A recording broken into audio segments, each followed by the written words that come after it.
Hello everyone, and welcome to the first video of a 6-part series, The Proven Path to Home Ownership. My name is Austin Cassity, and once again, welcome. It's great to have you here. It's obvious by having you here that you're eager to learn about the buying process of buying your first home. And my goal of this series is to answer all the questions that you may have. This is a wonderful step you're taking towards achieving the dream of owning your own home and having that pride of ownership. You'll be laying a great foundation for your financial future and setting the tone for your personal lifestyle. So let's get started. Before we get into the information about buying your home, I'd like to tell you a little bit about myself. So I've been an active member of the local community here in Camas, Washington since childhood. I went to high school here in Camas, and after high school, I went and studied chemistry and biology at Whitworth University. After that, I began working in healthcare management and passionate about serving my community. I decided to leverage my know-how and experience into real estate and work with first-time homebuyers and investors to help them with their dreams. So when I'm not working in real estate, I like spending time serving the young adults community at my church and just my church in general. And then I also just enjoy getting outdoors here in the local environment. I'm currently living in Vancouver with my wife Bailey and my dog Peanut. Right below here, you'll see my contact information. If you have any questions, feel free to reach out to me. If there's anything I don't cover in this series, please don't hesitate to ask. I'd be more than happy to answer your questions. So getting into the home buying process, it's really important to take a second and recognize, what do you want to learn about the home buying process? I have this information that I'm going to be presenting during these series, but if there's anything that you have that comes up while you're watching these series that you want more information about, or anything that I don't cover, feel free to reach out and we can do a little more one-on-one home buying process for you, and we'll go from there. So during this series, we're going to cover five main categories of information. Our first category is going to be the fears versus the facts of buying a home. We're going to look at the realities of our market today here in Clark County. We're going to look at the 6 simple steps to home ownership, look at some financing, and then we'll get into the next steps, what your next steps are to buy your first home. So first, we're going to talk about the fears and facts about buying a home. I'm going to dispel some of the misconceptions about buying a home, and we're going to start right here with number 1. I can't afford to buy a home right now. And yeah, maybe, but until you do the math, you don't really know what you can or can't afford. If you're paying rent, you may be able to buy a home. You'll be putting your rent towards paying for your own home and not paying someone else's mortgage down. And in addition, there's some tax savings that can often make up most of the difference between rent and a mortgage payment. And we'll walk through the math later in the presentation and later in the series. The second misconception we have here is that I should wait until the market gets better. And although we are in a seller's market currently, more on that later, there is never a bad time to buy the right home. And my job is to help you find a good buy and ensure that you have the financial ability to hold on to it long term. And every market, no matter what market you're in, has opportunity. It may just be a little bit harder to find, and that's why you have an agent like myself advocating on your behalf. And over time, the investment in your home grows no matter what the market, because you're building equity, paying down debt. Our third misconception is I don't have the money for a down payment. And although traditionally you would need a 20% down payment, right now there's a variety of down payment options available to you, and there's a ton of loan programs for first-time homebuyers with down payments as low as 5% and even less. Thinking you have to wait to save up for a down payment may actually cost you money due to delaying all the financial benefits of home ownership down the road. Our fourth misconception is I can't afford to buy my dream home. Well, yeah, maybe you can't afford your dream home right this second, but the best way to get closer to buying your dream home is to buy your first home. Using your first home as a forced savings plan for your future dream home, you can build equity to then roll over into a dream home. And there's another fear that some first time home buyers have, and that's the fear of commitment. It is a big commitment, but remember that you're never without a way out. If buying this home doesn't end up being right for you, you can sell or rent or have someone else pay the mortgage for you. And this will allow you to be in this first home, even though maybe at that time wasn't the best decision. Our fifth misconception is I can't afford to buy a home because my credit isn't very good. Well, there are always options. Shame doesn't bring you any closer to owning a home or having good credit.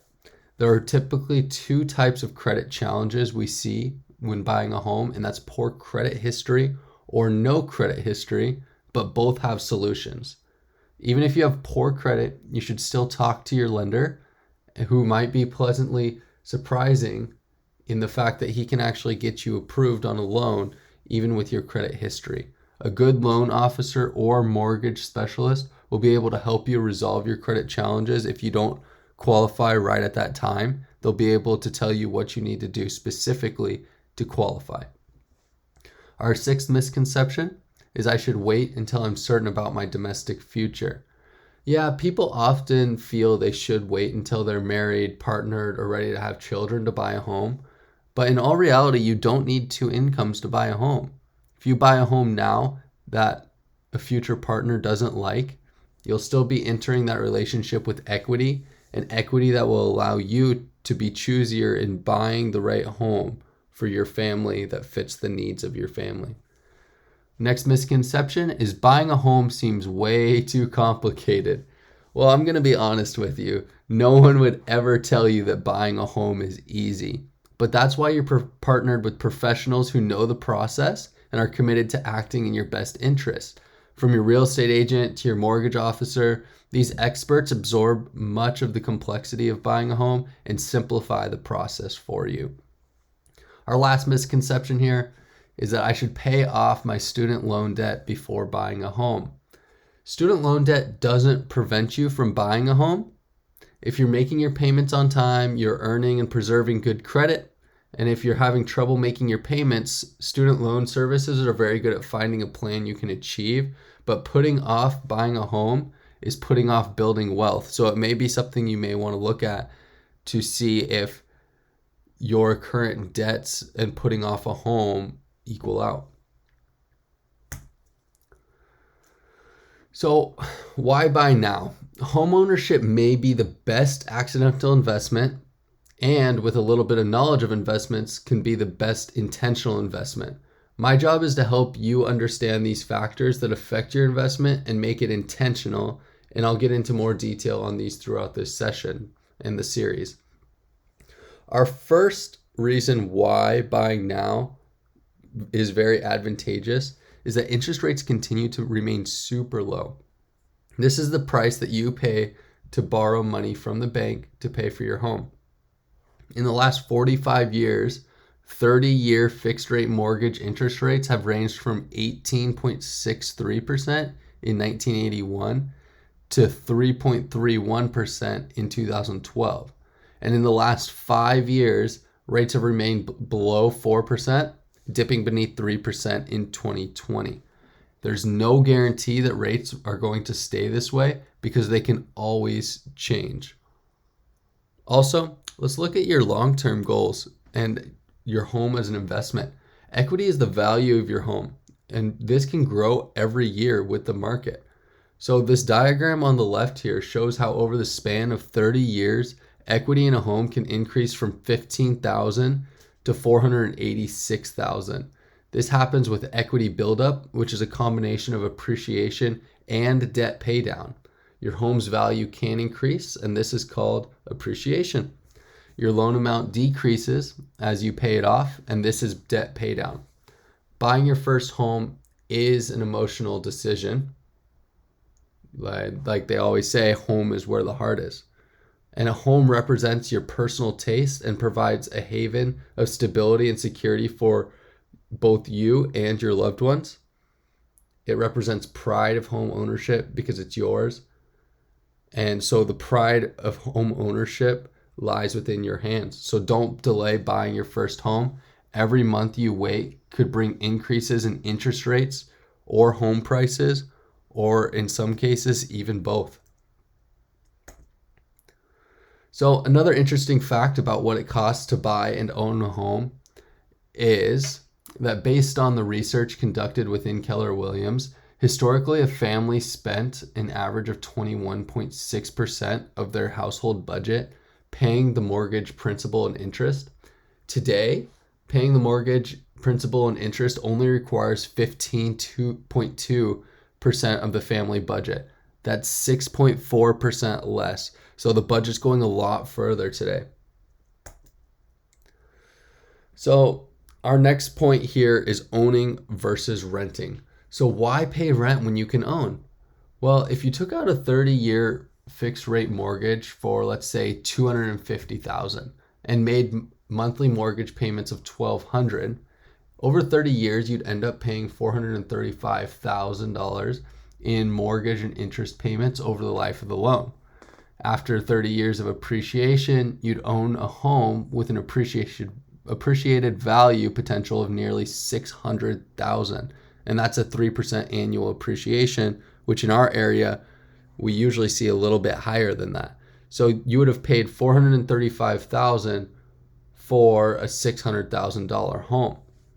Keep in mind that appreciation rates vary greatly based on local conditions, but let's compare that to paying $1,200 per month in rent over 30 years.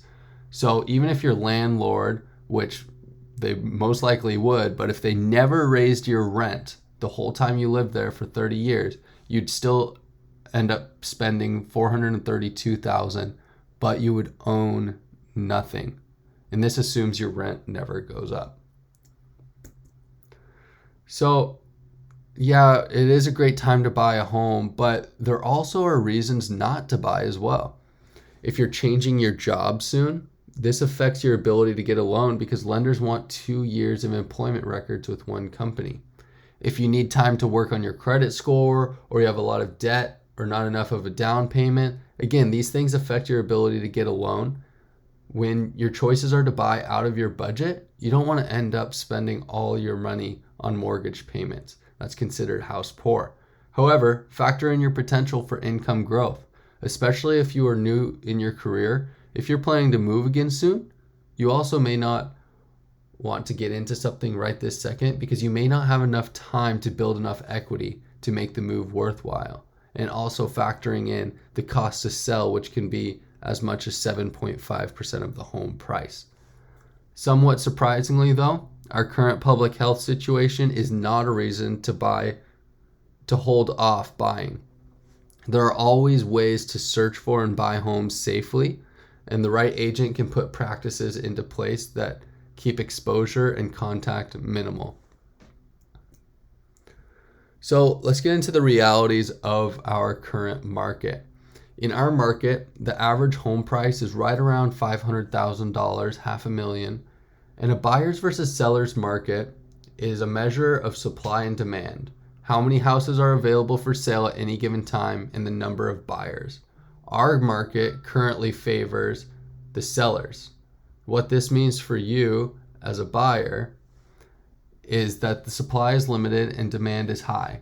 Sellers are in the driver's seat and buyers are coming in with full price and even over list price offers. There may be even multiple offers, which I'll help navigate or your agent will help navigate.